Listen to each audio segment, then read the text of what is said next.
teman-teman, nama saya Ideal Situmorang. Saya mahasiswa dari Universitas Riau, Prodi Pendidikan Sejarah. Baiklah, di video kali ini saya akan membahas mengenai inovasi dari kurikulum. Apa saja sih inovasi dari kurikulum tersebut? Inovasi kurikulum seperti apa yang biasanya diterapkan dalam dunia pendidikan? Maka di video Seiring dengan perkembangan zaman dan perkembangan iptek, masyarakat telah banyak mengalami perubahan dalam kehidupannya, di mana perubahan ini pasti wajar terjadi, karena beberapa filsuf juga mengatakan tidak ada yang abadi di dunia ini kecuali apa? Perubahan. Nah, begitu juga perubahan itu juga terjadi dalam dunia pendidikan. Perkembangan pendidikan pun akan berjalan seiring dengan dinamika masyarakatnya. Perkembangan pendidikan erat kaitannya dengan kurikulum. Mengapa?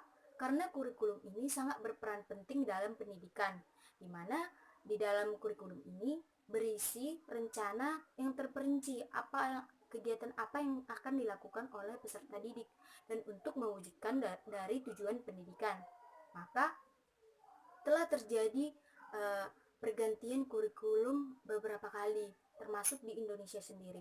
Karena kurikulum ini harus mengikuti perkembangan zaman dan adanya pergantian kurikulum ini adalah untuk meningkatkan mutu yang lebih baik dari yang sebelumnya, dan ini merupakan wujud dari inovasi kurikulum. Maka dari hal tersebut kita dapat menyimpulkan inovasi kurikulum itu adalah suatu gagasan atau praktik kurikulum baru dengan mengadopsi bagian-bagian yang potensial dari kurikulum tersebut, di mana tujuannya adalah untuk memecahkan masalah dan untuk mencapai tujuan tertentu. Di video kali ini, saya akan membahas dua inovasi kurikulum. Yang pertama itu adalah inovasi kurikulum yang berbasis kompetensi, dan yang kedua adalah inovasi kurikulum yang berbasis masyarakat. Yang pertama yang akan saya jelaskan adalah inovasi kurikulum yang berbasis kompetensi. Seperti apakah inovasi kurikulum yang berbasis kompetensi tersebut? Maka yang pertama yang harus kita ketahui adalah apa itu kurikulum. Kurikulum itu adalah program pendidikan yang direncanakan untuk mencapai tujuan dari pendidikan tersebut. Sedangkan kompetensi itu adalah dia itu dapat berisi pengetahuan, keterampilan, dan nilai-nilai dasar yang merefleksikan kebiasaan berpikir dan juga bertindak. Maka dari pengertian tersebut kita dapat simpulkan bahwa inovasi kurikulum berbasis kompetensi ini adalah seperangkat rencana dan pengaturan tentang kompetensi dan hasil belajar yang harus dicapai oleh siswa, penilaian, kegiatan belajar mengajar, dan keterampilan pendidikan, dan untuk mengembangkan sekolah yang siswa itu tempati. Di mana KBK ini dia itu lebih menekankan kompetensi atau kemampuan apa yang harus dimiliki oleh siswa setelah mereka melakukan pembelajaran. Sedangkan masalah bagaimana cara mencapainya secara operasional itu diserahkan kepada guru di lapangan. Dan di mana inovasi kurikulum berbasis kompetensi ini memiliki 3 karakteristik yang paling utama. Yang pertama itu adalah dia itu memuat sejumlah kompetensi dasar sebagai kemampuan standar minimal yang harus dicapai oleh seorang siswa. Karakteristik yang kedua adalah implementasi pembelajaran KBK menekankan pada proses pengalaman dengan memperhatikan keberagaman individu, di mana individu ini mempunyai pengalaman yang berbeda-beda, jadi itu tetap harus diperhatikan. Dan yang ketiga itu adalah evaluasi, menekankan pada evaluasi dan proses dari belajar. Selain karakteristik tersebut, ada juga 3 asas yang harus diperhatikan dalam pengembangan KBK tersebut. Yang pertama, asas fisiologis. Asas fisiologis ini adalah nilai yang berlaku dalam masyarakat.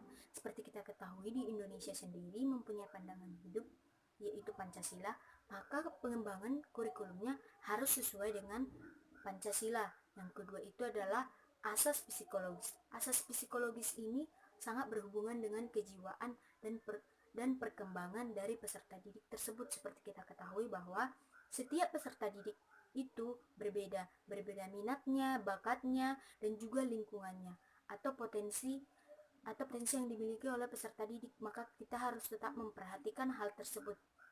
Dan yang ketiga itu adalah asas sosiologis.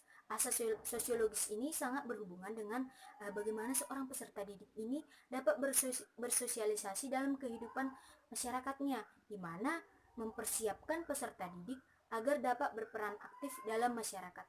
Jadi kurikulum ini harus sesuai dengan kebutuhan dari masyarakat tersebut. Nah, dan selain itu, bagaimana sih implikasi KBK terhadap perkembangan aspek pembelajaran, yaitu ada tiga. Yang pertama itu adalah pengembangan rancangan pembelajaran. Seperti apa sih pengembangan rancangan pembelajarannya? Yaitu KBK itu sangat diarahkan untuk menggali dan mengembangkan potensi yang dimiliki oleh peserta didik tersebut. Dan yang kedua adalah pengembangan proses pembelajaran.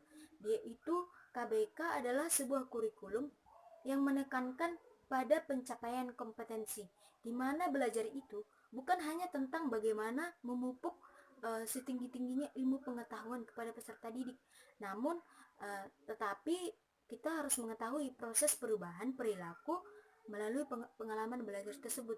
Bagaimana seorang siswa ini mengalami perubahan setelah dia setelah dia belajar, apa perubahan apa yang sudah dia rasakan dalam kehidupannya. Dan yang ketiga itu adalah pengembangan evaluasi. Pengembangan evaluasi yaitu di mana kita tahu evaluasi ini adalah penilaian. Bagaimana penilaian yang diberikan oleh guru terhadap siswa tersebut setelah mereka melakukan pembelajaran. Maka proses memberi pertimbangan mengenai nilai dalam sesuatu, yaitu contohnya seperti orangnya, benda, kegiatan apa yang mereka lakukan, bagaimana sih penilaian guru tersebut kepada peserta didik tersebut, apakah hasilnya memuaskan ataupun tidak.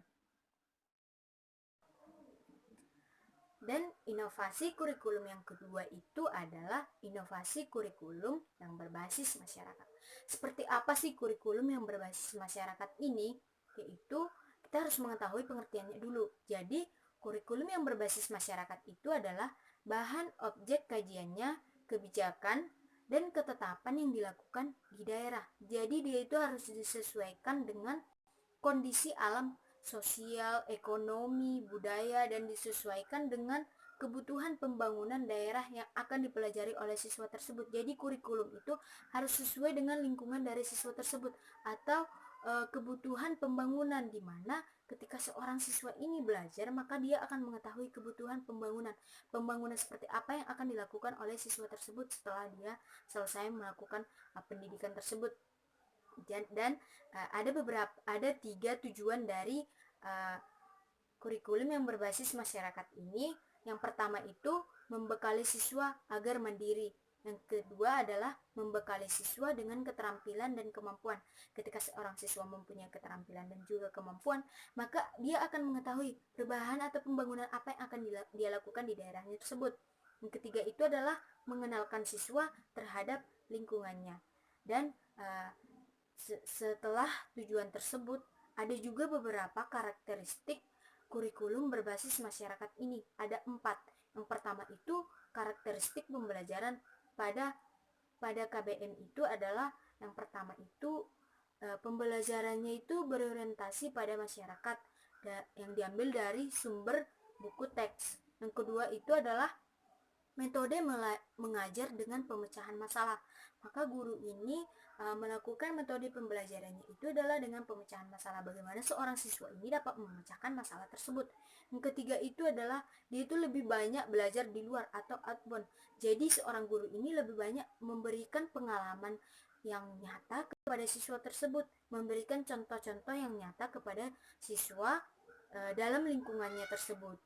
Dan yang kedua itu adalah karakteristik materi pembelajaran. Seperti apa sih materi yang digunakan dalam KBM ini, yaitu yang pertama itu dimana materi itu harus menarik minat peserta didik supaya dia itu bisa tertarik untuk belajar. Yang kedua itu adalah layak dipelajari. Jadi materi yang diberikan guru itu harus layak dipelajari oleh siswa tersebut. Yang ketiga itu adalah validitas. Dan yang karakteristik yang ketiga itu adalah kegiatan siswa dan guru. seperti apa sih kegiatan siswa tersebut, maka siswa ini harus diberikan peluang mencari dan mengelola sendiri pengetahuan di bawah bimbingan guru, dibekali agar dapat memecahkan masalah dalam kehidupannya sehari-hari. Setelah seorang siswa ini sudah dapat pengalaman pembelajaran, maka bagaimana dia memecahkan masalah nyata yang ada dalam kehidupannya sehari-hari. Yang kedua itu adalah kegiatan guru. Seperti apa sih kegiatan guru ini? Guru ini bukan hanya berperan sebagai tenaga pendidik, yaitu bukan hanya untuk mengajar siswa tersebut, namun seorang guru itu harus mampu berperan sebagai fasilitator, sumber belajar, konsultan, dan juga mitra kerja. Atau seorang guru ini harus mampu menjadi panutan atau tempat curhat dari siswa tersebut. Dan yang karakteristik yang keempat itu adalah penilaian. Penilaian itu di mana penilaian itu adalah evaluasi, yaitu akhir dari pembelajaran itu. Bagaimana hasil dari pembelajaran tersebut? Dan dalam kurikulum berbasis masyarakat ini, yaitu evaluasinya atau penilaiannya dilakukan dalam proses belajar mengajar. Seorang guru itu mengambil penilaiannya ketika dia melakukan proses belajar mengajar, apakah siswa tersebut mengerti ataupun tidak. Selain karakteristik tersebut, bagaimana sih pengembangan kurikulum yang berbasis masyarakat ini? Yaitu ada 3. Yang pertama itu terjadi perubahan drastis akibat perkembangan teknologi. Setelah adanya perkembangan teknologi yang sangat tinggi ini, maka akan terjadi perubahan dalam kehidupan masyarakat dalam setiap bidang. Yang kedua itu adalah penentuan tujuan pendidikan berdasarkan filsafat, psikologi, dan kebutuhan masyarakat dan siswa. Jadi tujuan pendidikannya itu harus disesuaikan dengan kebutuhan dari siswa atau masyarakat tersebut yang sesuai dengan lingkungannya. Yang ketiga itu adalah evaluasi pengajaran untuk menilai keberhasilan siswa. Jadi bagaimana sih tingkat keberhasilan dari siswa tersebut. Contoh dari inovasi kurikulum berbasis masyarakat ini seperti apa? Kita bisa melihatnya dari perbedaan dari orang yang tinggal di pedesaan dan juga di perkotaan, di mana yang dulunya masyarakat sangat berpotensi dalam agraris, namun pada saat ini sudah diganti dengan industri. Agraris ini sudah diganti dengan industri. Maka sekarang yang dulunya orang bersifat gotong royong, sifat gotong royong yang sangat tinggi dan melakukan pekerjaannya secara bersama-sama, secara berkelompok, namun pada saat ini terjadi perubahan di mana seseorang itu berubah menjadi individualis dan juga sangat kerja keras, bagaimana dia dapat lebih tinggi dari orang lain. Maka dari hal tersebut, dari perbedaan tersebut, kita dapat mengetahui dari contoh dari kurikulum yang berbasis masyarakat tersebut. Baiklah, sekian video pada kali ini, di mana kita sudah membahas tentang apa itu inovasi kurikulum dan inovasi kurikulum yang berbasis kompetensi dan juga inovasi kurikulum yang berbasis masyarakat. Semoga dengan adanya video ini dapat memberikan manfaat kepada teman-teman sekalian supaya kita lebih mengerti apa saja sih inovasi kurikulum itu dan manfaatnya dalam pendidikan. Sekian dan terima kasih.